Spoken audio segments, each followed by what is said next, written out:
throughout his ministry will heal a lot of people, but this feels like a very public moment. There are other public healing moments, but we've just seen that, like, this is a super crowded space. There is no more room, not even in the doorway. So you just got packed people in there.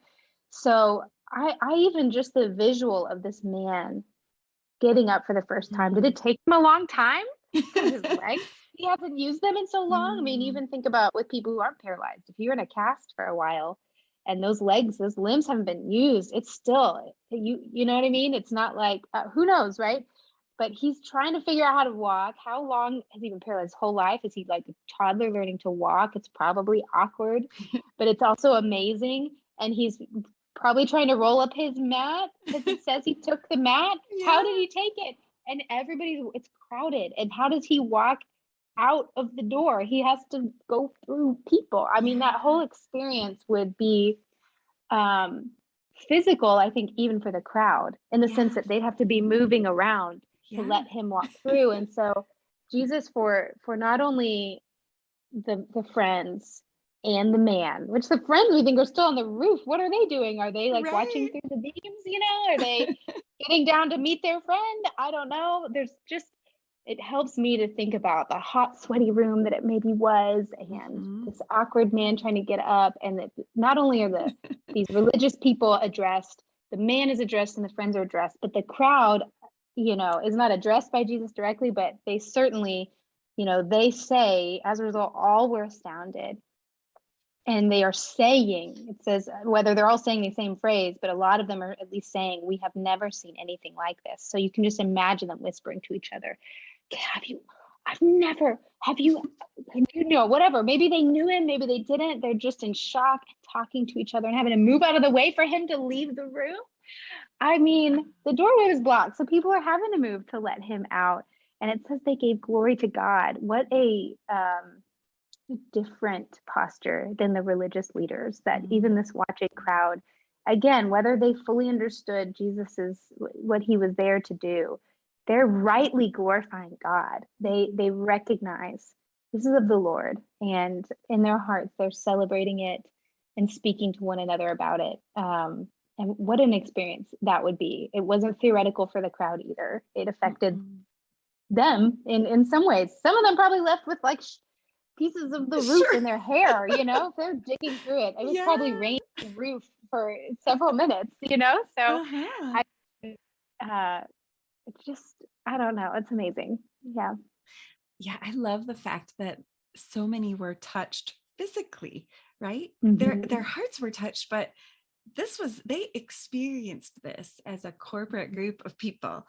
And there's a sense in which when someone is forgiven and their sins are washed clean and they get up and walk spiritually, we do all get to experience that corporately. They become one of us, and they have this new life that they get to walk, and we get to enjoy that and experience that together. And what a joy. Absolutely. Yeah, what a joy to be part of that in other people's lives. I think it's good for us to remember that everybody tends to look at this and go, I want to touch Jesus and see Jesus with my senses. And we can really disdain sometimes our position in history and go, why now? Why can't I be back then? But one of the ways we know Jesus is real, and we can know that through our senses, is the transformation that happens in the human heart when they meet him is physical, like you said. I think of my own life, like Jesus has really transformed my words and how I speak to people as he's humbled me. So like my husband, for example, would tell you his ears are hearing different things as a result of Jesus transforming me. Less criticality and harsh words. Like there's a real tangible effect. Or I think about people that I know that have struggled with addiction to alcohol, and Jesus comes into their heart and transforms them. And physically they smell different, right?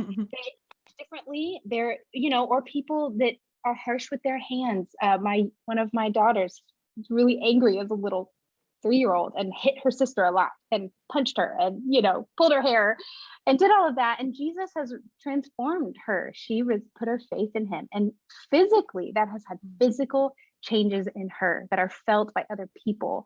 And that for me is that's one of the things I tell myself when doubt creeps in. Is this real? I mean, we all have those moments. Like, I see physical things that my senses have experienced because Jesus came into a heart, whether mine or someone I know.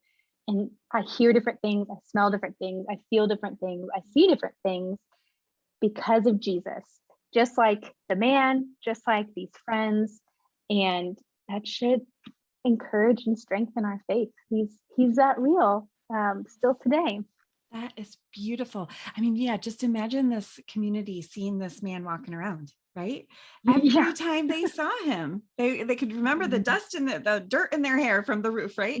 And just remembering the physical transformation that spoke to something that only Jesus could do on the inside and the outside. So thank you so much for sharing that. So